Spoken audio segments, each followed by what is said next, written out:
పత్తికి గిట్టుబాటు ధర కల్పించాలని రైతులు మరోసారి రోడ్డెక్కారు. పెద్దపల్లి జిల్లా వ్యవసాయ మార్కెట్కు పత్తి తీసుకొచ్చి రైతులు నిరాశ మిగిలింది. నాణ్యమైన పత్తికి సరైన ధర కల్పించడం లేదని రైతులు రాజీవ్ రహదారిపై రాస్తారోకో నిర్వహించారు.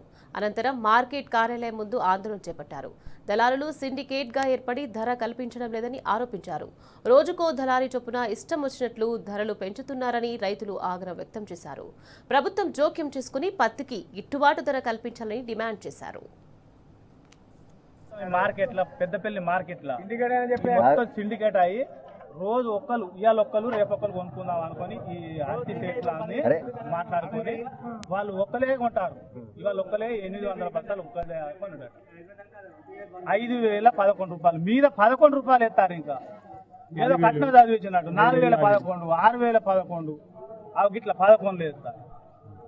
నేను 4 గంటల పత్తి తీసుకొచ్చిన నిన్న 7,000 చిల్లర నిన్న తీసాయి 7,900 పడ్డది తీసాయి. ఇవాళ వచ్చే వరకు ఏంటంటే 5,000 రూపాయలు పెట్టిండు. ఇక ఈ ధర మాకు నచ్చదని చెప్పి ధర వేస్తున్నాం. ఎంత కావాలని చెప్పి అనలేదు.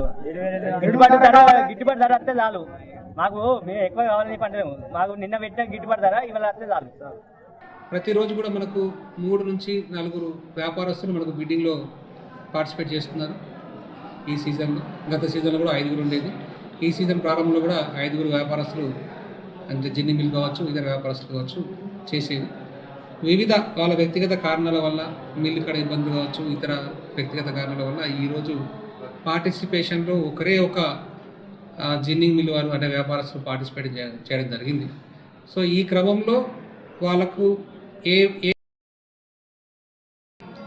ఆ క్వాలిటీ బట్టి రేట్ను నిర్ధారించుకుంటున్నారు. సో ఆ రేట్లను ఈరోజు వచ్చిన రేట్లను మనం పరిగణలోకి తీసుకున్నప్పుడు ఖచ్చితంగా తేడా ఉందని అయితే గ్రహించడం జరిగింది. కంపేర్ చేసుకుంటే నిన్న ఉన్న ధరలకు కావచ్చు, ఇతర మార్కెట్ ధరలకు అయితే కొద్ది తేడా అయితే మనకు ఏర్పడుతుంది. అది కొన్ని చోట్ల మరీ తేడా ఎక్కువ ఉంది, కొన్ని చోట్ల